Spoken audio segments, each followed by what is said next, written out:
blackberry whiskey, spiced rum, something called grappa. You ever heard of grappa? No. I haven't either. Could be crappa.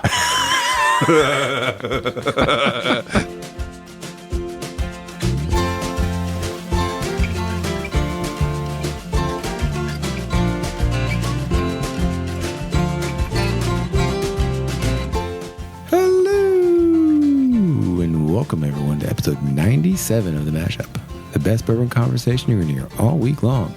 We're your hosts, Anthony and Steven. Hello, Anthony. Hey, I'm good. Yeah, I'm feeling all right. Steven, I'm going to have the best freaking night of my life. I bet you didn't see that coming, did you? You are amazing. Oh, come on. You don't like Baby Rexa or whatever her name is? I don't know what you're talking about. You don't even know what I'm talking about. She's something else. That's a popular song. You got to get with the times, man. Your kids aren't listening to that.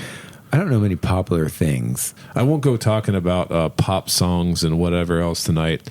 What I'm really hung up on, and maybe you can enlighten me on, is this whole idea of the Power Slap League or whatever this is that I'm seeing on TV. Do you know what I'm talking about? Power Slap League? It's like a TV show where like grown men and women stand in front of each other and they tee off. They're like count off. They're like 1, 2, and then on the third count, they swing with all their might and they slap the other person in the face who's standing there. And sometimes the person like takes it. They're like, yeah, bring it. And other times they're like, they just pass out cold and the people behind them have to catch them because that's how hard they get hit. Wow. Yeah. Open hand? Yeah, it's like an open hand slap. And that's the thing. Like, I don't even know where this came from. I think that I was hanging out one night just watching TV, and all of a sudden, next thing you know, I'm like, what am I watching? This is something that's current, not like from the 80s. Yeah, it could have been from the 80s. No, this is a current thing. This is like that cue ball dude, Dana White, the UFC guy. Who, Yeah. I'm not, it's whatever with him. I like UFC. I'm not going to say anything bad about it, but like he has started this slap league, and it's like on TV where people are just slapping each other. And I don't know. I guess people find it appealing. I have no idea why it's appealing, but it's certainly interesting. Is it up there with like arm wrestling? Yeah, it's more exciting than arm wrestling. Arm wrestling is kind of anticlimactic. does anybody really care about arm? Is there an arm wrestling league? No, there's arm wrestling. I know that. You think people would pay to see you and I in a slap fight? Do you think that would be, like a thing? I hope not. I hope not. Do you think you would take me out? Oh, no. Well, you better watch what you say. The reason why I'm so intrigued by this is because just like, I guess it would have been, a couple weeks back that I saw this article where now people are accusing Dana White of being reckless. They're saying that this slapping can cause like permanent damage and even death. Death? Yeah, death. So I don't know the science, the logistics, nothing behind it. I just know that like there are some big dudes who get slapped and they pass out cold. Like they're standing there acting all tough, then they get slapped in the face and they're like laying down. They're out. So this reminds me of when we were younger back in the day. Yeah. And I don't know where it started. And we were in like what, elementary school maybe? Or maybe middle? Well, let me see what you're talking about first. What was it? Like people would push on your chest. Okay. Or something along those lines. Yeah. And you would like pass out for like a few seconds. Yeah, I think I vaguely remember that one. And I also remember like this thing where people, I know this for a fact because, well, I won't go into the detail about it, but like I didn't know the trends because I missed a significant amount of time when I was in middle school. And I come back to school. Boarding school, huh? What's that? Boarding school, huh? Yeah, I got sent away. And it still didn't help me. Look at me now. But I just remember like this dude who I was kind of friends with, but also kind of like everyone kind of feared this guy. They're like, oh, he's nobody to mess with or whatever. He comes over and yells open chest at me. And I'm like, what? And then he like hits me in the chest. And I just like lost like all wind. Like I couldn't breathe. I just like dropped to a knee and I'm like, what is going on? And I, at that time, had to inform him because I was like, literally, once I finally got my breath, I was like, this is awful.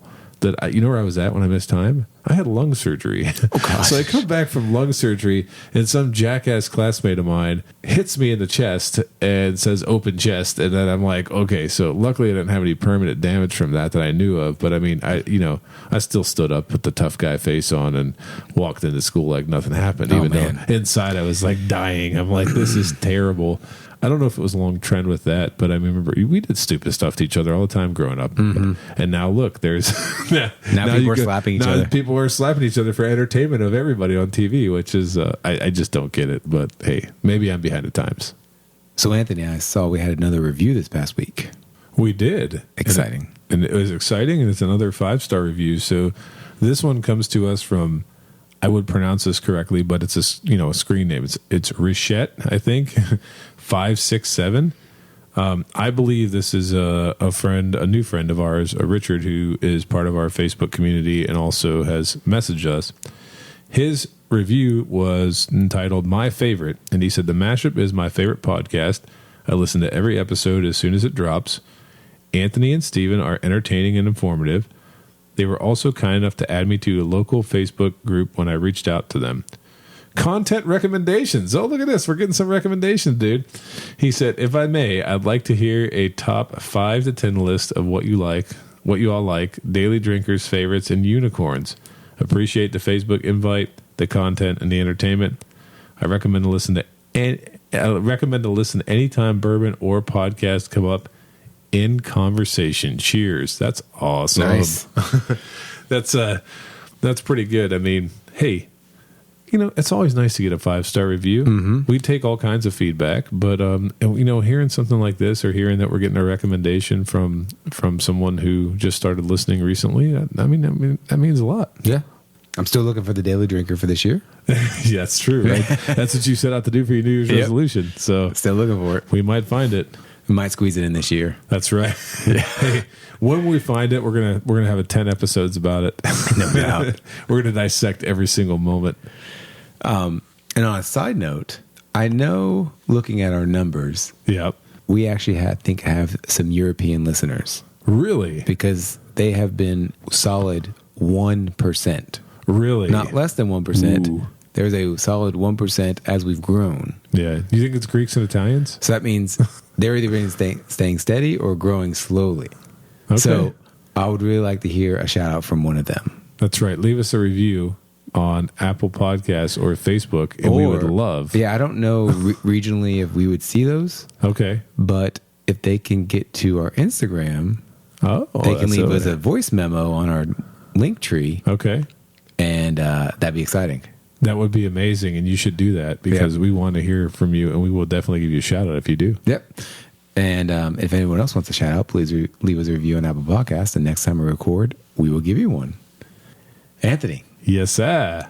I see this week you have dove into the ball pit of colors and have retrieved one. Oh, yes. I have one of the colors, one of many. One of many in a sea of colors. There's a lot of colors. This is approaching Nulu territory. I mean, I may say it may be surpassing Nulu. It might be, honest to God. So, Anthony, for this week, we have a bottle of Carl T. Huber's presents Starlight Distillery Double Oaked Straight Bourbon Whiskey. I love it. So this is actually from the Starlight Distillery in Clark County, Indiana. I believe the town that it's in is actually Starlight, Indiana. The bottle date is 2022. The ABV is 55.7. The proof is 111.4. The age is 4.5 years old. So it's a 4-year base bourbon, then it's aged for an extra 4 to 8 months in a secondary cask of French oak barrel. The mash bill's a little bit of a mystery here. So if you look up anything that has to do with Huber's bourbon, there's a whole bunch of different ones, but I'm going to go with the standard one that they have out there, which is a 58% corn, 27% rye, and 15% malted barley. But they do have, as far as I know, at least 4 other mash bills. So the MSRP on this guy is $55.99. It's a little bit higher malted barley than we're kind of used to. Yeah, it is. I'm sure. Go back to when we did the highest malted barley we ever had was that single barrel of the single malt, right? The Balcones. Balcones. Yes, got the pronunciation right tonight. But yeah, it's really interesting because have you seen many of these? We were jokingly talking about the colors. You have seen many of these, haven't you? Okay, have I seen many? Have you seen them? I almost drown in them when I go to Total Wine. There's so many bottles of these sitting in the middle aisle all different colors, all in the cases still. That's true. I mean, they're everywhere. But the reason why I'm like, why I was laughing and said, have you seen this one, is because while we see a bunch of them here in Kentucky because of our proximity to Indiana where this is made, I don't know if people see as much Starlight across the nation as we see. But what do you think about this bottle? I mean, it's pretty basic bottle. I mean, gosh, so for the whole lineup, it's all the same bottle, right? Yeah. Okay. It's pretty basic. They do a little something interesting near the top, near the neck. It kind of flattens out for a second before it tapers up to the neck. But other than that, I mean, the cork is wood, but we've seen this cork a million times. Yeah, there's nothing super unique. Like, this almost reminds me of, like, I don't know, have you ever seen those things that you use in the kitchen to save space? Like, hey, take the cereal and put it in this glass bottle that's like a little bit longer and taller. Yeah, taller or something like that. It so kind of takes less footprints. Exactly. Yeah. It kind of reminds me of something like that. So it almost feels like a little bit like I don't want to call it generic. It just feels like a kitchen item, like kind of cold. I don't know. It's the OXO bottle of the OXO bottle. bourbon. Yeah, it's like an OXO bottle of bourbon. But other than that, it's just pretty basic looking front and back label here. They have this little neck tag on the top. It says the Ascot Awards. So it says a 2022 Craft Distiller of the Year. And I believe the Ascot Awards. You know the Ascot Awards? Who is the Ascot? You know who the Ascot is. Don't you dare. How dare you? Is it Mr. Scarf? It should be Mr. Scarf. It's Mr. Fred Minnick. Ah, Mr. Fred Minnick. I don't know how many years he's been doing the Ascot Awards, but I do like to watch when they're on YouTube. And so apparently Huber's got the 2022 Craft Distiller of the Year, so they're proudly displaying that on the bottleneck. And then other than that, like, I don't know. Starlight is just a star, as you'd imagine it to be, their logo. And it looks like a nice, like when you drive out in the country to all the houses, and they all have, in the barns, they all have like a big star attached to them. Yeah, exactly. That's the same star. Like. You ever seen that on the top of houses too? Like some houses have the star on the top. Oh yeah. Yeah. My wife's family, they live out in the country. Oh, and that's all. And it's not just right off the interstate. It's like a good 10-minute drive off the interstate. Okay. And so we drive through multiple small towns just to get there.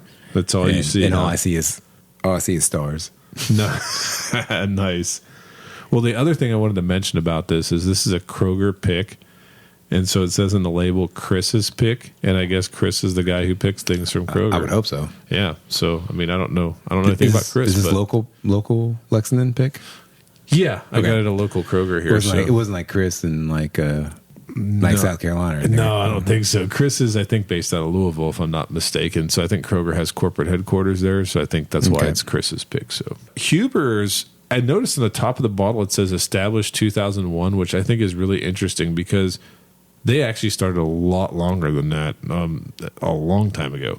So the Hubert Orchard and Winery, a winery, so they started as a winery, began back in 1843 when their ancestors settled in Starlight, Indiana. Well, actually, they were from Baden. I don't know where that is. Yeah, Baden, Germany. And so they grew fruit and they farmed and did other stuff, and they started the distillery and began to diversify with the winery in 1978. It's actually kind of like the concept is to have like a family farm with a bunch of stuff on it, but then they started distilling alcohol and stuff, with the wine first back in the 70s, and then I think spirits started around 2014, which is why I don't understand what 2001 means on the bottle. I was literally going to ask you, then what does 2001 mean? Yeah, I don't know, but that's got to be significant for some reason. Maybe they did put some spirits out then. Do you think they experimented for a decade plus? They may have, but I can't help but think about this, and I don't know why this popped in my head right now. But Carl T. Huber from Germany, are you a Big Lebowski fan? I mean, I'm going to say this. I think I've seen it once. Okay. Or I don't know if I finished it. Oh, man. Some of the listeners out there right now are going, come on, Steven. I know.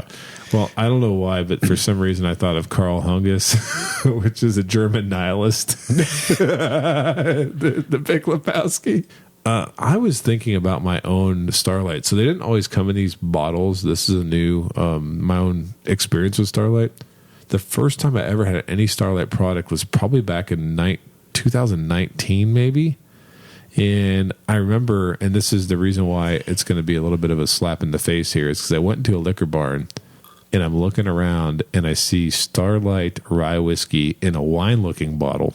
And it says regular price like $40, and it was discounted to like $22. Oh, yeah. So I was like, oh, I don't know what a 2-year-old rye can do, but I'll buy it. And it was good. Really? Oh, it was excellent. It was so good. I remember thinking like, dang, I'm going to go back and get some more of those. And then next time I went to that particular liquor barn, I think it was the one down by good old campus there in Chevy Chase.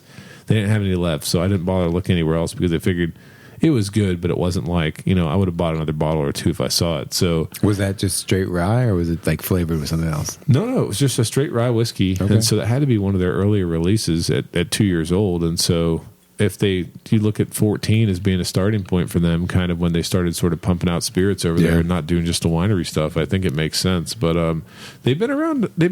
Their products have been around the stores for a while. Should we go for our first nosing? Sounds good. So on the nosing, I'm getting like initially just very classic sort of a bourbon profile. Definitely some of my favorite thing, my caramel. Oh, I can smell a little bit of caramel, a little bit of ethanol. But I think you got the better nose tonight based on what we were discussing here about this one. Well, right off the bat, I feel like I'm getting sawdust. Yeah, a little bit of youth. Yeah, but I think for this 4-year-old product, there is a little bit of depth to the nosing. Yeah, I agree. A lot of interesting notes I think we're picking up with this. It started off with a darker bitter chocolate, I think. Okay. Mixed in there, I believe we have some coffee grounds. Yeah, I'm with you on that. It's kind of interesting. But then it kind of, I'm not going to say explodes, but then it goes into this very plump raisin note. Yeah, I am picking up some raisin on the nose too. So we got sawdust, we got chocolate, we got bitter chocolate. Yeah, bitter chocolate. What's interesting to me is, so this is a French oak finish, right? And we may know the mash bill, we may not, but like I'm used to having French oak that's like the Weeders, like Makers 46 and other things.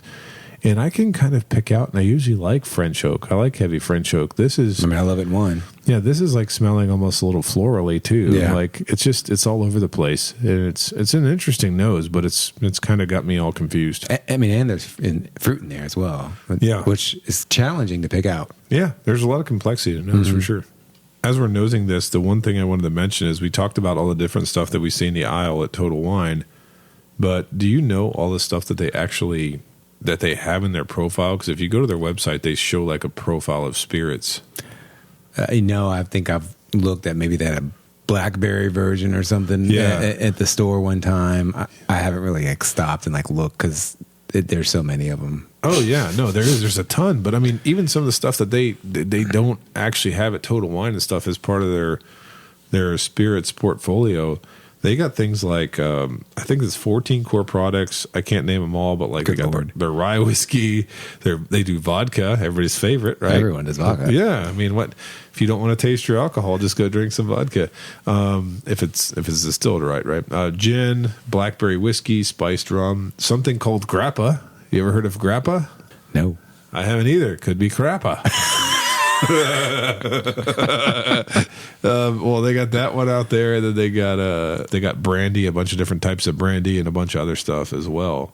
And so what's interesting, so when I was trying to find their bourbons and how much stuff they offered in the whiskey category, when you go to their website, they actually direct you to Sealbox. Do you know Sealbox? Are we talking about the Louisville hotel? That's not a bad guess. That would be the place that most here in Kentucky would think of, right? Yeah. But Sealbox is actually the online retailer that has become very popular with spirits buyers, people that are into bourbon and whiskey. It's been around, I think, now for a couple of years, but they're almost like an official online retailer of Huber's products. With no affiliation to the hotel. I don't think so. I have to go back and check, but I don't think. And now that you say that, I wonder how they would get away with using that name. That's a unique name. That is a very unique name. Well, I think they should just change their name to Seal Bots, because when they do sought after. What are you trying to say? I'm just saying, when they do sought after online releases, sometimes you can't get in there because it's botted up. There's just people on there using bots to grab all the bottles, and they claim that they try to police that, but there's no way they can police it. So. what I found on there though when I looked was, oh my God, they have stuff finished in champagne barrels. Wow. Things finished in triple sec barrels. Triple sec barrels. Triple sec. Yeah, it's not like an orange. Is it bourbon?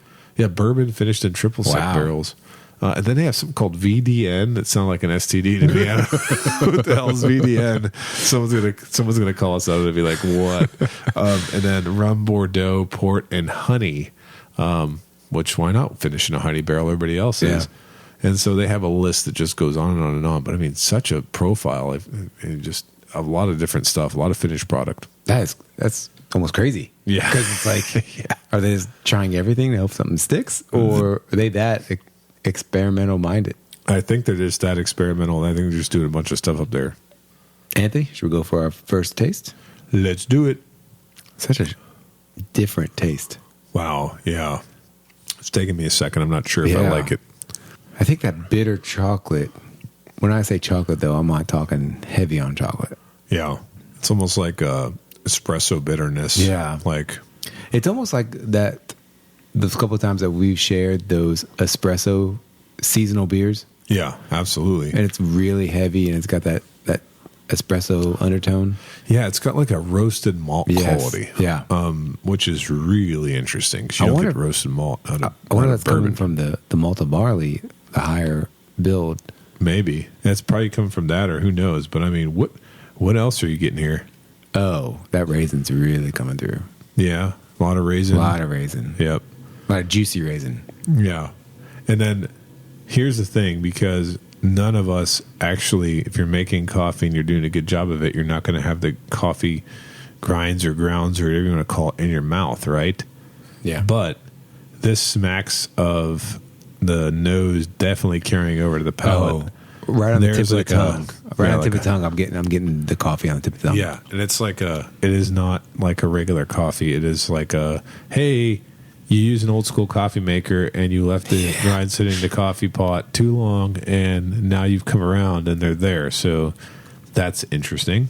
I think the florals are like a juniper berry, which is a new one for me. Yeah. But that fruity / piney / bitter kind of mixtures in there. There's definitely a lot going on here.